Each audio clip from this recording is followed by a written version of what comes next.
I just do a thing where it's like, I go, hey, welcome to the podcast. I immediately throw up.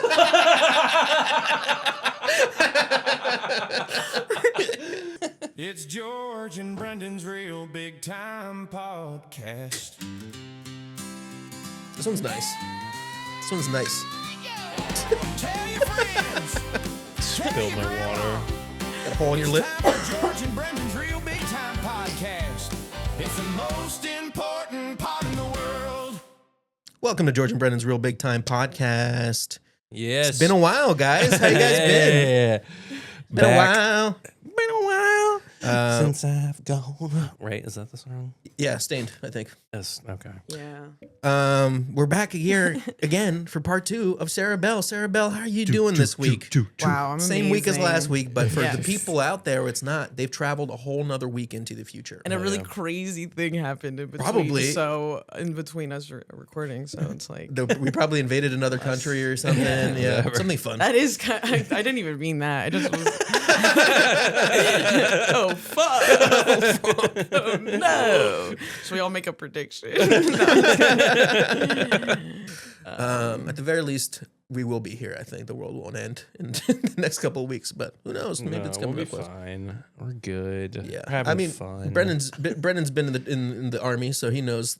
Do you have any friends that are like active military? Yeah. Are they concerned at all? I don't think so. No. Who cares? Yeah. And this is about the brand new war that happened in between these two. This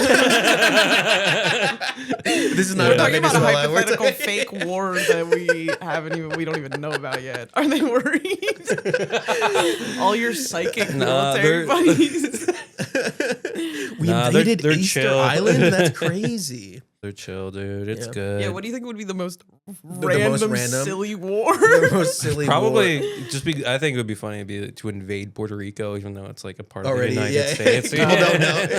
People would be What's tricked that? by that. What's that remote island that like people like the missionaries go to and they just get shot by arrows? Sentinel Island. It's called, yeah. Just be like, we did it. We conquered them. It's just fucking. Anyway. I think it'd just be funny if like New Zealand went against Australia. Oh, And then is- it's like everyone's yeah. got an insane accent that's reporting Yeah, no, on yeah. it. I You think can't even understand. That's a good war because they both kind of have a similar accent. I think, Yeah. right? They're pretty You could- similar. Yeah. Easily Anyway. confused. I don't even mean that. I'm sorry. We went there. It's just an This is accent-based hypothetical war. I was like, no. Oh, looks like we're going to war, yeah? fuck you, you cunt. Finally And then the going to other war guy's against like, his fuck Aussie. you, you Yeah. cunt. You fucking piece of shit over there. Exactly. Hilarious. Get your damn hands off my Vegemite. Anyway. Well, Kiwis and now Australians. Can't you tell the difference? No, we can't. We really can't. Do you guys know that Outback Steakhouse doesn't really have any traditionally Australian food? No kangaroos. No, like it's all Don't have a American. bloomin' onion there. That's not. I always thought that was a genuine Australian treat. Yeah, dude. I the thought a bloomin' fucking onion. koala bear. Are there koalas in Australia? No, I think you're right. You're good. I don't know. I Dude, have no you idea. nailed it. I just felt like saying kangaroo was like kind of overplayed when it comes to the Ruse. fair. Yeah, it is a That's little fair. overplayed. Yeah, this is the year of making deeper cuts. It is still 2026, y'all. We're not going back. We're not going back to not saying kangaroos, all right? Oh my gosh. Yeah, I guess same stuff's been up since last week, huh? Yeah. Nothing else has changed. Well, we have a brand new segment that I'm excited for because Yeah. I know a little about it, but not too much about it. I'll let the song speak for itself. One man's vision breaking all the norms. Masterpieces gathered through the storms. This is real big time Barnes. That's right, real I big time love bars. this. Oh my god, I started a whole new segment. Yeah, every segment you can have Rules. anything. Yeah, Yeah. that's what people like when comedians come on. Like, it literally can be anything. You could be like my dog, and we'll make a segment about it. Yeah. But yeah, this is real big time Barnes, the Barnes Foundation, and Frank Barnes, right? It's Albert. Albert. See, that's good that you're here. We're talking about Albert Barnes. Albert C. Barnes, as I call him. His friends like to call him C. Barnes. Yeah, I think the C stands for Combs. Okay. I just feel like if I was listening to podcasts, I'd be Cody. like, what does the C stand for? It would be fair, infuriating not to know. So yeah, tell me about him. Tell me about his life and times. Okay, so this guy was fucking dope. He actually grew up in like Kensington area. Oh, really? I didn't know that. He was like a scrawny little kid, and then he came from like a working class family, went to UPenn. And when he was there, he studied like chemistry and business or something, and he sold I can't remember what he made. He made some sort of like eye drops that you put in like babies' eyes for them to like not have syphilis or something. Yeah. So like really young, right out of college, he became like a millionaire because he sold this like chemistry thing to Yeah, and there's so many babies with Pharmaceutical syphilis. I think back in the day there were, because their parents had it. I know. Yeah. So many syphilis babies. That's crazy that like syphilis, like you just would get holes in your brain. I hope that's what it is, because if I'm making that up, that's I think so you're right, stupid. because I But did a that's, like, cursory not- glance. I guess like the thing is that he was a working class guy. He was very smart, and then he was like a early self-made wealthy guy. Yeah. And he had Entrepreneur. like a childhood friend that was like into art, that got him into art. Yeah. And he started collecting art when he was like pretty young. And then essentially like the people at the Philadelphia Art Museum at the time were like fucking snobby elitist people, and they like did not like him because he was just like came from a working class background. He wasn't like, he was like independently wealthy. He didn't fit in. I think he was probably pretty autistic. Gonorrhea. Not syphilis. You were close. Okay. You were close.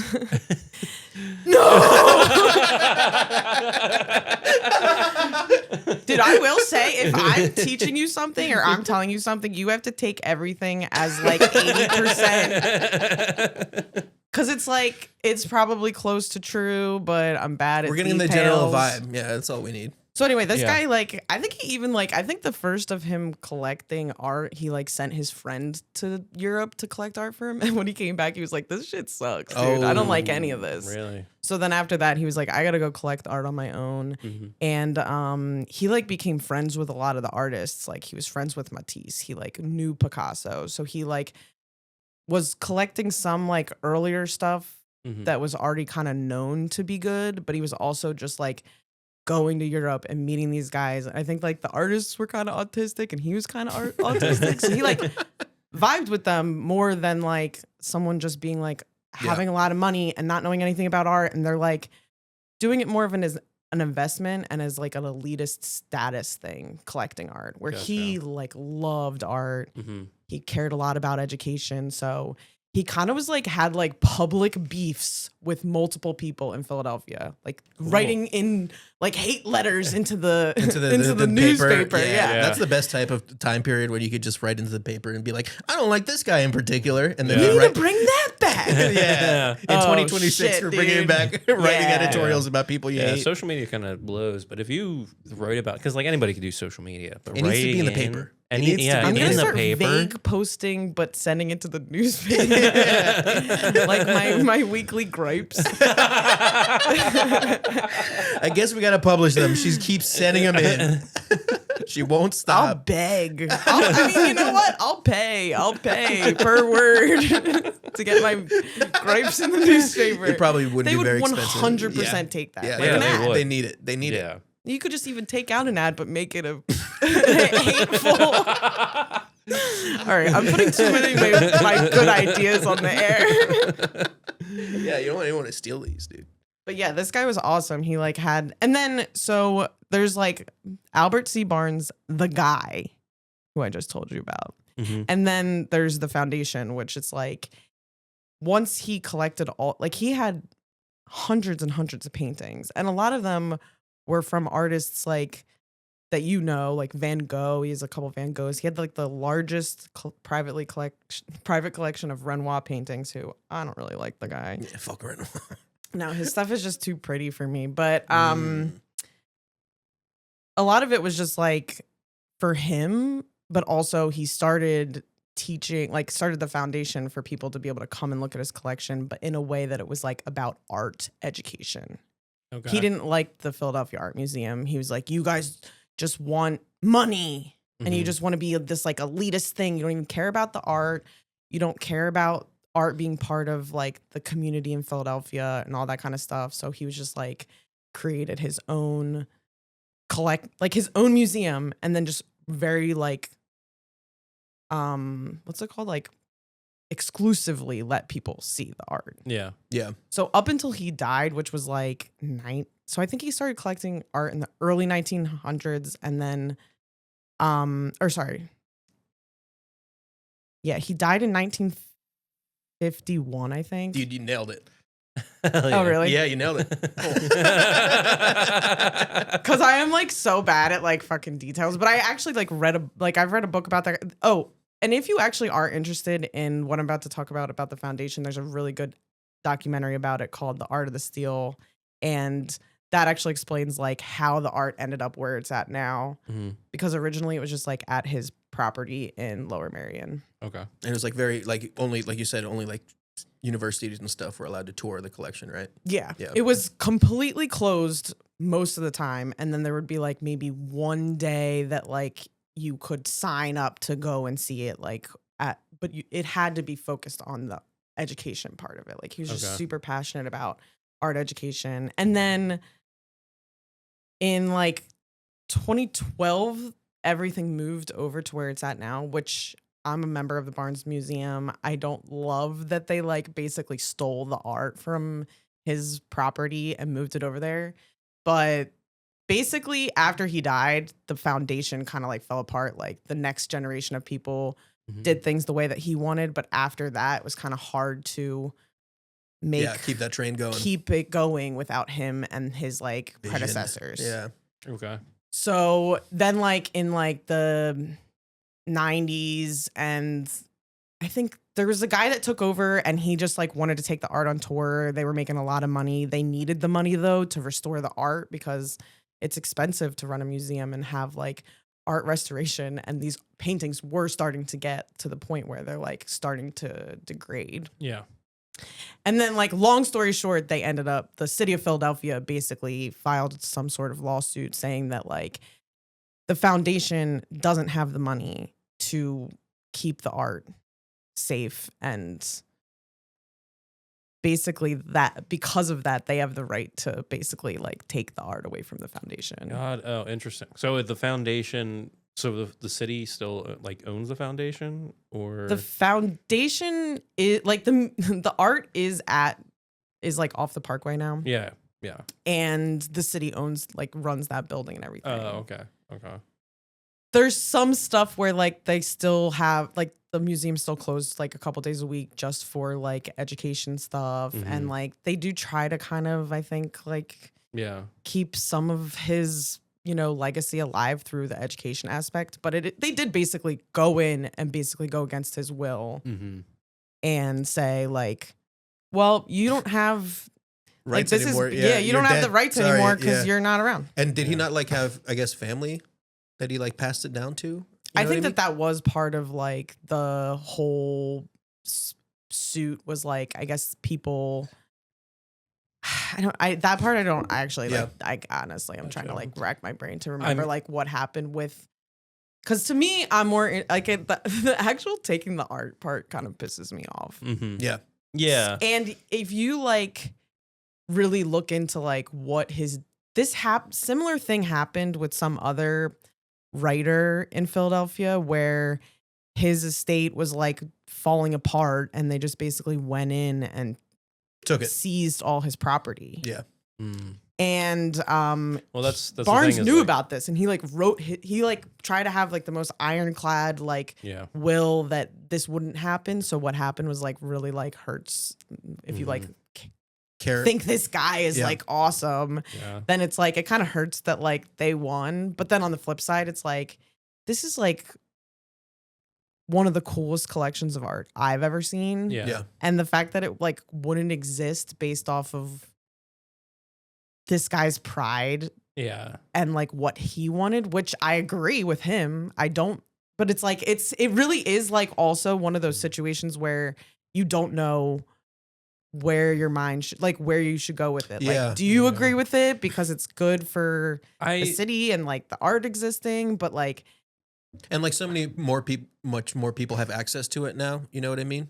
yeah. 'Cause, I mean, like- you can go look at it whenever you want. Yeah, yeah, And 'cause every it's like- Sunday, every first Sunday, it's free if you've never been to the Barnes Museum. Anybody listening? Because if you were just like an art student, that's like great. But like, yeah, I mean my thing is too is like but It on is- top of that, someone's making a buttload of money off of it. Probably. I don't know. I don't think so. I mean I don't think No. that no. it's, I mean, I don't know. If But it's, but also like that art is so like you're talking about like some of the greatest artists that have ever lived, and like their pieces are like their masterpieces, and then it's like, yeah, you don't like at what point does that become everybody's, like that becomes public domain where Especially if they're like falling apart because Yeah. you know it's like, oh, there's a danger that we might lose these, like you said, masterpieces because right, they don't have the foundations, doesn't have enough money to take care of it. yeah, So there's like a lot of sides on that one. It's kind of, Yeah. you know what it is? It's 'Cause exactly did- like the I guess buying his- body parts thing. There's a lot of gray. I like literally was just thinking about that. It's like, do we just destroy this or no? It is kind of like I think the documentary like lays it out really cool because you can also tell that like part of this documentary is on the side of like Barnes. Mhm. Like they're kind of like, you know, they don't. I don't think they explicitly say like this was messed up or whatever, but like I do think that it is coming from a place of like Mhm. the foundation over the city. yeah, yeah, And then also like it speaks to like ownership and like what does it mean to own something? You know what I mean? mm-hmm. Like, Nothing. Nothing. Nothing in this Yeah. world. Yeah. Not when you die, especially. Yeah. I mean, you're You don't dead, even you're own your dead. own body. Not me. And I call dibs on some parts. But no, I mean, I think that yeah, it's like what is like it, and the value of that like it's also weird because they literally can't even put a value to this collection. Yeah. It's Mm. priceless. Yeah. And one thing that they did keep like true to him is the entire thing's curated the way he curated it. Yeah, like things are exactly where he was. And it's yeah. insane. Like I'm not trying to be like, oh, this guy's autistic. Go and like see like Mhm. everything's curated based on like different educational values, but not like, oh, this is all from one artist. Oh, this is all from one time period. This is like, there's like, you know, a Picasso, like a tiny little Picasso that no one had ever even really seen until he Yeah. died. And then like a Matisse painting, a Cezanne painting, and then like an African mask, and then like a religious, and then like an ancient chest that they don't even know what year it's from. Like it's really meticulous. It's really cool. And you could go there 100 times and still be seeing like new things every time you go in. Cool. It's like the curation is almost an art piece. You know what I mean? 100%. Yeah, yeah. And it like gives you like a view into this. There's no words. You're not going to see like there's there's just no information a or tiny anything? little Okay. placard with the artist's last name on it. I mean, like you can get like a program or you can listen to the thing and walk around, but it's just the art. Yeah. And you really walk in and you kind of get like an idea of how much this guy loved art. Yeah. Mhm. So That's when cool. they built this new building, I guess they made the layout the same as, at least in the viewing rooms, as Yeah, it like was the originally? viewing rooms. Yeah, Yeah. yeah. I mean, Matisse custom made him this like giant arch piece that's kind of like the dancer, Oh, okay. and they like had to build the building Yeah, to the have exact this arch. like yeah. Otherwise, it wouldn't be the same effect. That's Oh. rad. But they were buddies, him and Matisse, and Matisse is one of my favorite artists. You guys friends too? yeah, I'm pals. also autistic. Do you think that there are masterpieces being made anymore? Do you know what I mean?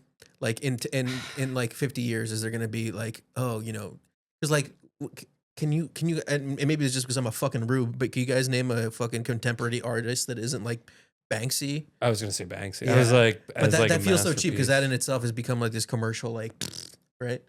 I don't know. Maybe we could. I don't think so. Like, well, I don't think he does. What?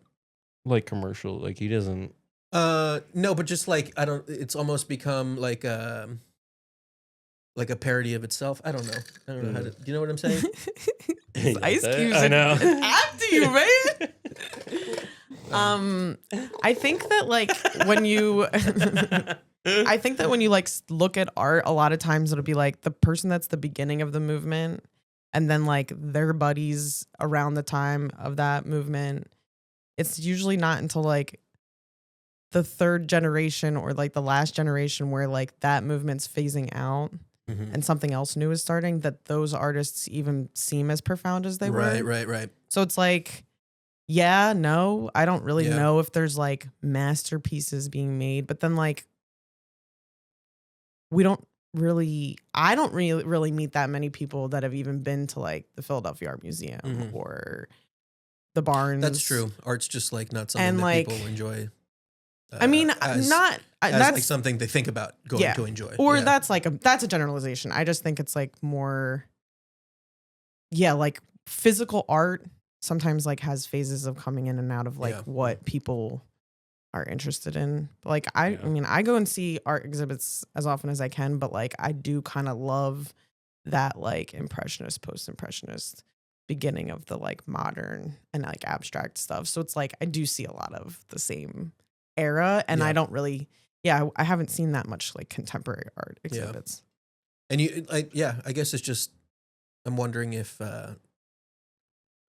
there will be additional names to put into that wall of artists, you know what I mean? Like another Picasso, another Matisse, another I don't know. Well, whoever does the Wonder World thing or whatever, that's pretty cool. And it's all AI slop AI these slop. days.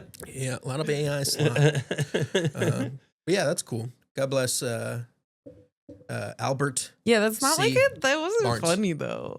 What? What? Like that wasn't a funny segment. No, I thought it was That's cool. No, yeah, and like It this was podcast interesting. isn't like Okay. necessarily supposed to be funny. It's like All right, learn something, infotainment. Yeah, you gotta bitches. learn something. All right, this is the year of learning. It's a year of learning. something. If you're not learning, you're in the wrong podcast, dude. This is It's also funny because it's like you're not. This isn't a lot of. It's a lot of.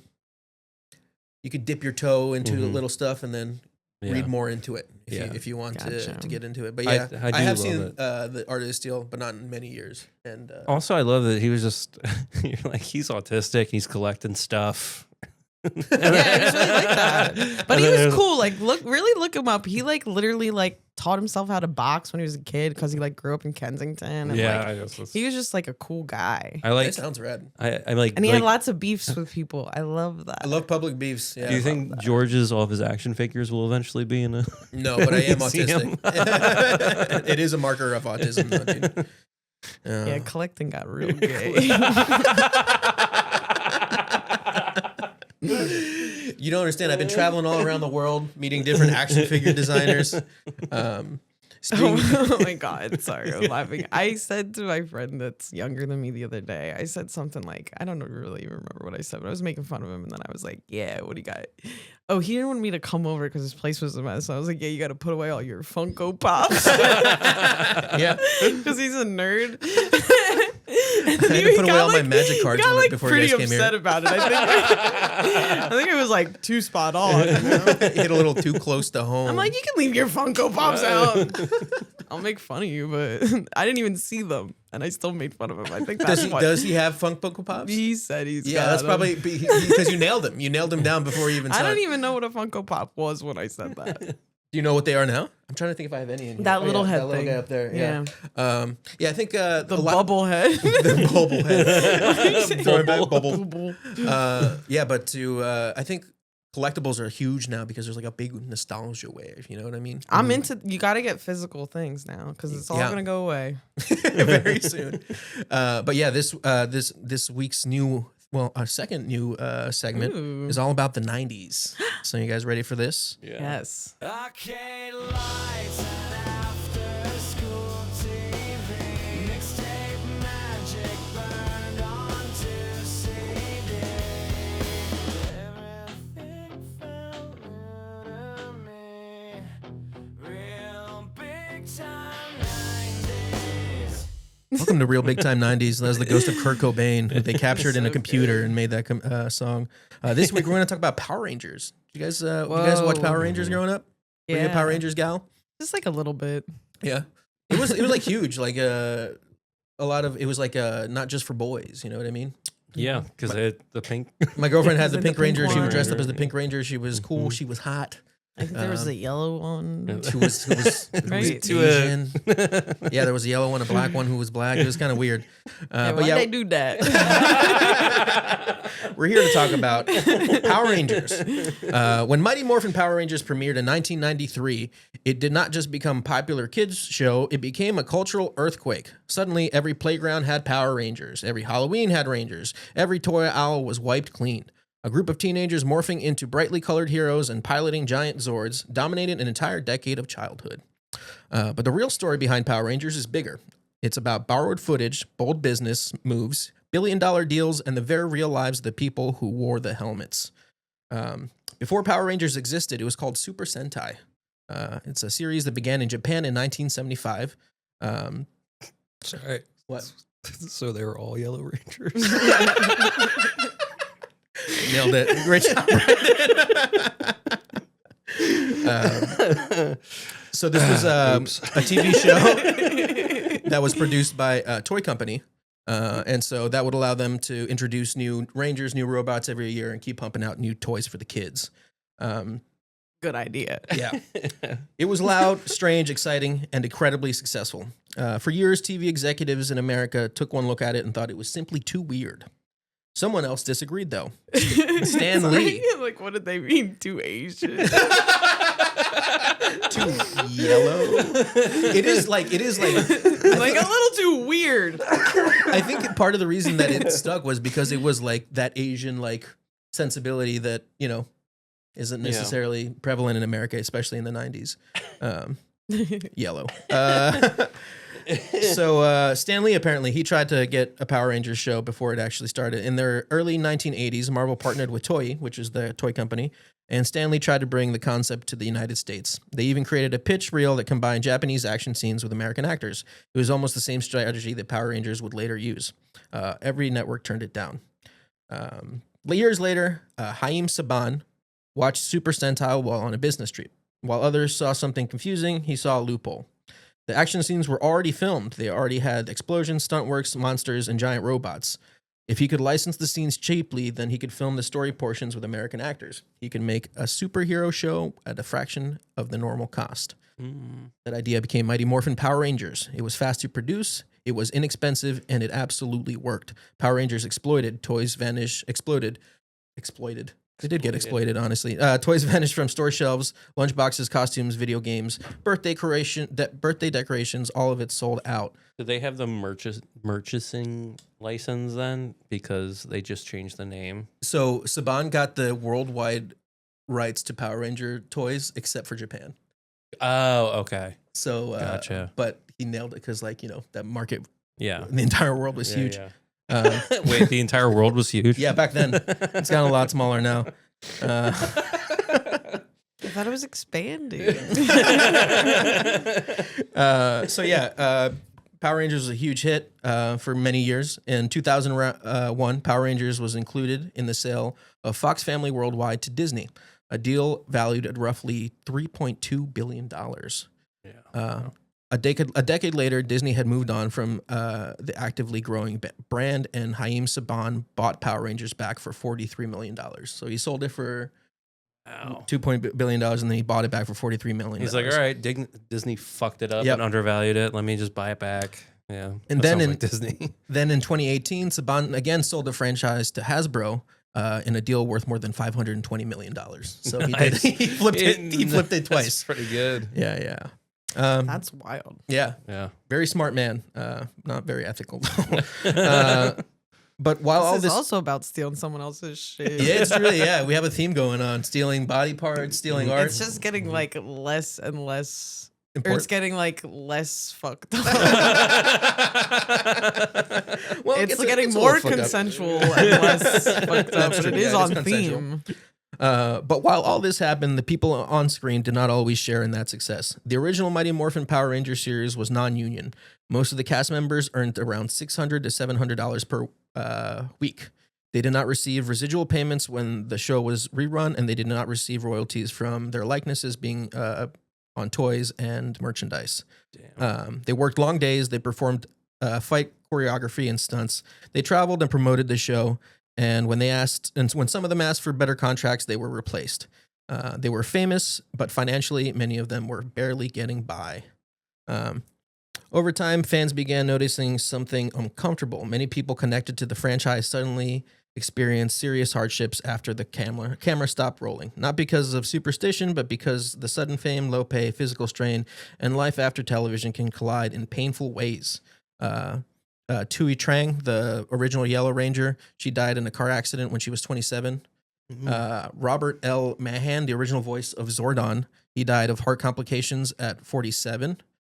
Rita Repulsa, she died of cancer when she was 42. And Peter Rudder from Mystic Force died of a brain tumor at 50. I feel like a lot of these are just like cancer, but they're young, which is interesting. Yeah. A little bit of a curse. Well, yeah, there is. They refer to it as the Power Rangers curse. Eric Frank, guest role on Power Rangers Zeo, and brother of the White Ranger, the original White Ranger. He had difficulty finding stability outside of fame and television, so he ended up killing himself. And then shortly after, his brother also killed himself. So the original White Ranger died. And he had like he was like the face of Power Rangers for a while. He would go to all the cons and everybody loved him. Yeah. And yeah. Who doesn't like the White Ranger? I know you love him, Brendan. No, he was just a good actor. But you think he was the most powerful? Oh, he was. He really was, though. So that's. It's so funny. I just saw this Power Ranger clip the other day where it was like they were morphing for so long that the monster left. And it's like, whether, wait, was that real? I genuinely do think that it was a real bit bit that they did in the show. But even if it was something that someone cut together, I really also funny. think that's super Great. funny. Yeah. But it was like, hey, where'd that guy go? Where'd he go? But they're all just flipping. And it's just a super long sequence of them all And it's crazy to think that is a mix of two different No, that's smart. Yeah. And then but it's also an editing nightmare probably. Well, who cares about the editors? Also, it's a kids show, so it's are the kids gonna be That's true. there was an issue with continuity? It's shut up, nerd. There's also a thing with the Red Ranger. A lot of the guys who played the Red Rangers have had weird stuff happen to. There was Austin St. John, the original Red Ranger. He was accused of fraud charges due to PPE loans during the COVID pandemic, and he got convicted for that. And there was Ricardo Mandina Jr. He was the Red Ranger on Wild Force. He was involved in a confrontation with his roommate, which ended up in him killing his roommate with a samurai sword. Oh, pretty on brand. Yeah, though. pretty on Go brand. Power Ranger! You think he's going shit, I go forgot the Power fucking bit. Ranger? I forgot the fucking bit. No, I was going to do that every time someone died. Aww. Well, we got it in for the last one, and honestly, it hit real hard. Yeah, imagine being killed by a Power Ranger. It's so crazy. Kind of rad, honestly. But yeah, Not kill me. But I want He when I died. die, I want a Power Ranger to kill me, and then I want someone to sell my body parts. Yeah, dude, just Maybe getting start real our collection. crazy. I don't know. Could be your year. It's 2026 is the year It's the year of getting murdered by a Power Ranger. Hell yeah. Hit me. I gotta get one of these just in my to play with it? apartment. Yeah, I'm it's just great. gonna have it on the couch when I I'm hate- hanging out with but my friends. The air horn's good. We got applause. Nice. Got a bunch. That goes too long. shit. That's crazy. Holy shit. It's still That's going. the longest applause I've ever gotten. Which one's good? my it doesn't gosh. matter. Oh my god! I was just talking to someone about how fucked up is it? You're writing a song for someone you love, and then 30 years later, it's in an Applebee's commercial. And it's about like a 2 for $20. It's so good. Yeah. Like that's so That's messed real. up. That's real. It's kind of the realest thing I've thought all year. Oh man, hell yeah! Well, Sarah, that is the end of our program. Thank you so much for Nice. stopping by Yeah. again. Thank Second you. week in a row, same clothes. That's fantastic. Everybody showed up in the Nice. same clothes.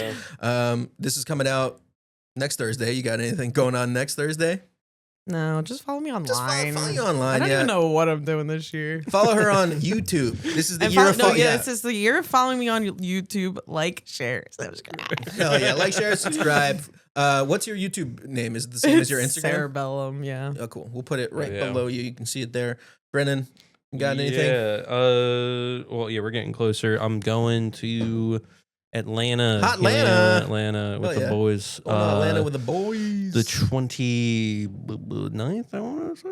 Yeah, I think it's the 29th. Sorry, I'm going to look at my calendar. I'm very prepared. Thursday the 29th, and then Friday the 30th, going to be in Knoxville. So if you're listening and you're going to be in those areas, please buy tickets and Check come 'em see out. us. And check us out every Thursday, ladies and gentlemen. Thank you so much Yeah. for listening and enjoy the rest of your day. Woo. We love you. It's George and Brendan's Real Big Time Podcast.